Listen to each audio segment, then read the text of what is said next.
गणेशाय नमः। ओम श्री परमात्मने नमः। संक्षिप्त गरुड़ पुराण। परिचय। 18 महापुराणों में गरुड़ महापुराण का अपना एक विशेष महत्व है। इसके अधिष्ठात्री देव भगवान विष्णु हैं, अतः यह वैष्णव पुराण है। इसके महात्म्य में कहा गया है, जैसे देवों में जनार्दन श्रेष्ठ है और आयुधों में सुदर्शन चक्र श्रेष्ठ है, वैसे ही पुराणों में यह गरुड़ पुराण हरि के तत्व निरूपण में मुख्य कहा गया है। जिस मनुष्य के हाथ में यह गरुड़ महापुराण विद्यमान है, उसके हाथ में नीतियों का कोश है।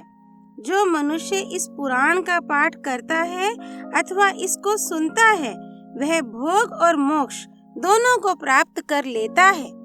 यह पुराण मुख्य रूप से पूर्व खंड, आचार कांड, उत्तर खंड, धर्म कांड, प्रेत कल्प और ब्रह्म कांड 3 खंडों में विभक्त है। इस पुराण के स्वाध्याय से मनुष्य को शास्त्र मर्यादा के अनुसार जीवन यापन की शिक्षा मिलती है। इसके अतिरिक्त पुत्र पौत्रादि पारिवारिक जनों की पारमार्थिक आवश्यकता और उनके कर्तव्य बोध का भी इसमें विस्तृत ज्ञान कराया गया है। विभिन्न दृष्टियों से यह पुराण जिज्ञासुओं के जन सामान्य में एक भ्रांत धारणा है कि गरुड़ महापुराण मृत्यु के उपरांत केवल मृत जीव के कल्याण के लिए सुना जाता है, जो सर्वथा गलत है। यह पुराण अन्य पुराणों की भांति नित्य पठन पाठन और मनन का विषय है। इसका स्वाध्याय अनंत पुण्य की प्राप्ति के साथ भक्ति ज्ञान की वृद्धि में अनुपम सहायक है। ओम श्री परमात्मने नमः। आचार कांड।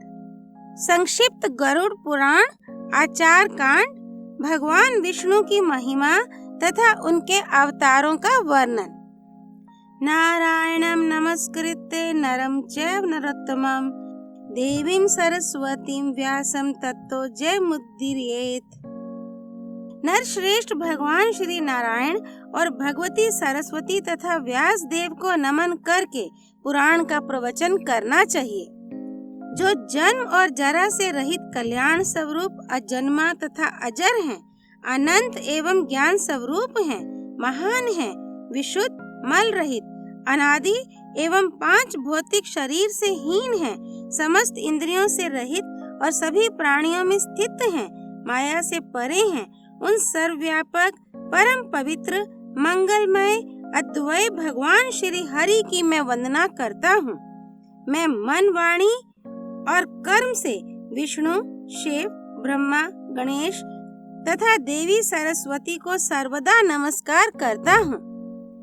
एक बार सर्वशास्त्र पारंगत पुराण विद्या कुशल शांत चित महात्मा सूत जी तीर्थ यात्रा के प्रसंग में नैमिषारण्य आए और एक पवित्र आसन पर स्थित होकर भगवान विष्णु का ध्यान करने लगे। ऐसे उन क्रांतदर्शी तपस्वी का दर्शन करके नैमिषारण्य वासी शौनकादि मुनियों ने उनकी पूजा की और स्तुति करते हुए उनसे यह निवेदन किया। ऋषियों ने कहा, हे सूत जी, आप तो सब कुछ जानते हैं, इसलिए हम सब आपसे पूछते हैं कि देवताओं में सर्वश्रेष्ठ देव कौन है, ईश्वर कौन है और कौन पूज्य हैं? ध्यान करने के योग्य कौन है? इस जगत के सृष्टा, पालन करता और संहर्ता कौन है? किनके द्वारा यह सनातन धर्म परिवर्तित हो रहा है और दुष्टों के विनाशक कौन है? उन देव का कैसा स्वरूप है? किस प्रकार इस संपूर्ण जगत की सृष्टि हुई है? किन व्रतों का पालन करने से वे देव संतुष्ट होते हैं? किस योग के द्वारा उनको प्राप्त किया जा सकता है? उनके कितने अवतार हैं? उनकी वंश परंपरा कैसी है? वर्णाश्रम आदि धर्मों के प्रवर्तक एवं रक्षक कौन हैं? हे महामते श्री सूत जी, इन सब को और अन्य विषयों को हमें बताएं तथा भगवान नारायण की सभी उत्तम कथाओं का वर्णन करें। सूत जी बोले, हे ऋषियों, मैं उस गरुड़ महापुराण का वर्णन करता हूँ जो सारभूत है और भगवान विष्णु की कथाओं से परिपूर्ण है। प्राचीन काल में इस पुराण को श्री गरुड़ जी ने कश्यप ऋषि को सुनाया था और मैंने इसे व्यास जी से सुना था। हे ऋषियों, भगवान नारायण ही सब देवों में श्रेष्ठ देव हैं। वे ही परमात्मा एवं पर ब्रह्म हैं। उन्हीं से इस जगत की उत्पत्ति, स्थिति और संहार की क्रियाएं होती हैं। वे जरा मरण से रहित हैं।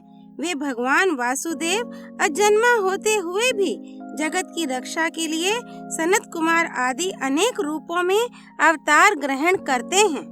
हे ब्राह्मण, उन भगवान श्री हरि ने सर्वप्रथम कुमार सर्ग में सनत कुमार आदि के रूप में अवतार धारण करके कठोर तथा अखंड ब्रह्मचर्य व्रत का पालन किया।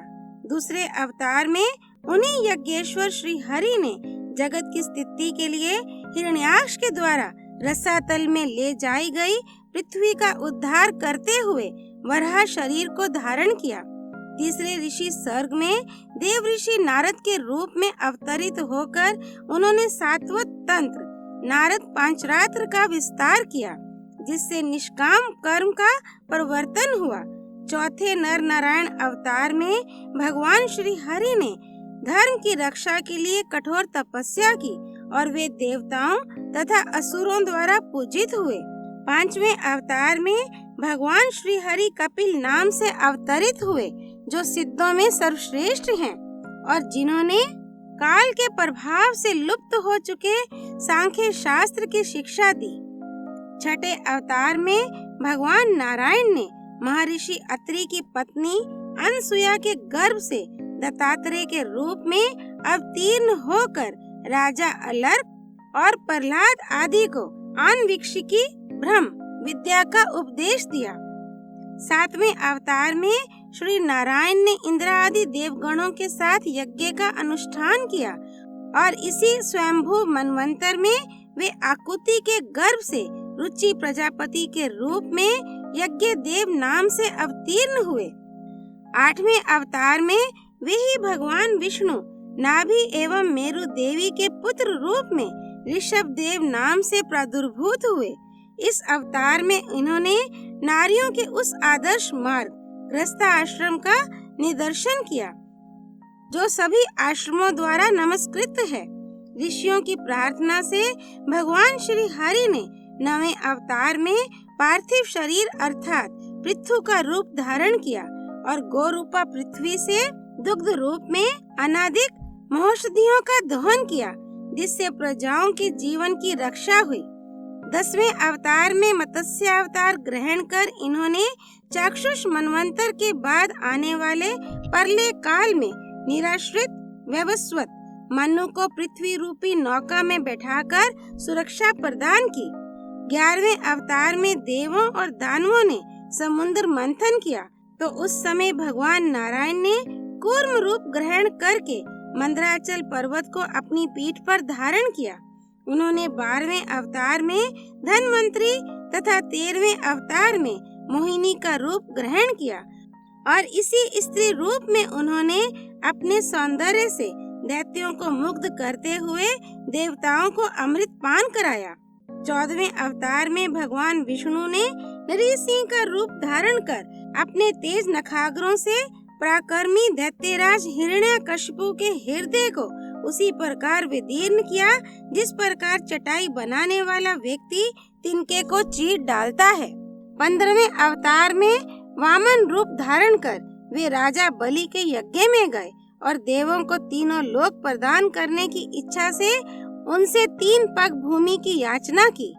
16वें परशुराम नामक अवतार में ब्राह्मण द्रोही क्षत्रियों के अत्याचारों को देखकर उनको क्रोध आ गया और उसी भावावेश में उन्होंने 21 बार पृथ्वी को क्षत्रियों से रहित कर दिया। तदनंतर 17वें अवतार में ये पराशर द्वारा सत्यवती से व्यास नाम से अवतरित हुए और मनुष्यों की अल्पज्ञता को जानकर इन्होंने वेद रूपी वृक्ष को अनेक शाखाओं में विभक्त किए। श्री हरि ने देवताओं के कार्यों को करने की इच्छा से राजा के रूप में श्री राम नाम से 18वां अवतार लेकर समुद्र बंधन आदि अनेक पराक्रम पूर्ण कार्य किया। 19वें तथा 20वें अवतार में श्री हरि ने वृषणी वंश में कृष्ण एवं बलराम का रूप धारण करके पृथ्वी के भार का हरण किया। 21वें अवतार में भगवान कलयुग की संधि के अंत में देवद्रोहियों को मोहित करने के लिए किक्कट देश में जिन पुत्र बुद्ध के नाम से अवतीर्ण होंगे और इसके पश्चात कलयुग की 8वीं संध्या में अधिकांश राजवर्ग के समाप्त होने पर वे ही श्री हरि विष्णु यशा नामक ब्राह्मण के घर में कल्कि नाम से अवतार ग्रहण करेंगे। हे द्विजो, मैंने यहाँ पर भगवान नारायण के कुछ ही अवतारों की कथा का वर्णन किया है। सत्य तो यह है कि सत्व गुण के अधिष्ठान भगवान विष्णु के असंख्य अवतार हैं। मनु, वेदवेता तथा सृष्टि प्रवर्तक सभी ऋषि उन्हीं विष्णु की विभूतियां कही गई हैं। उन्हीं मनु आदि श्रेष्ठ ऋषियों से इस जगत की सृष्टि आदि होती है। इसीलिए व्रत आदि के द्वारा इनकी पूजा करनी चाहिए। प्राचीन काल में भगवान वेद व्यास ने इसी गरुड़ महापुराण को मुझे सुनाया था। अध्याय 1 संपूर्ण। तमेव माता च पिता तमेव, तमेव बन्धुश्च सखा तमेव, तमेव विद्या द्रविणं तमेव, तमेव सर्वं मम देव देव। श्री हरि नारायण भगवान की जय। श्री हरि अर्पणमस्तु।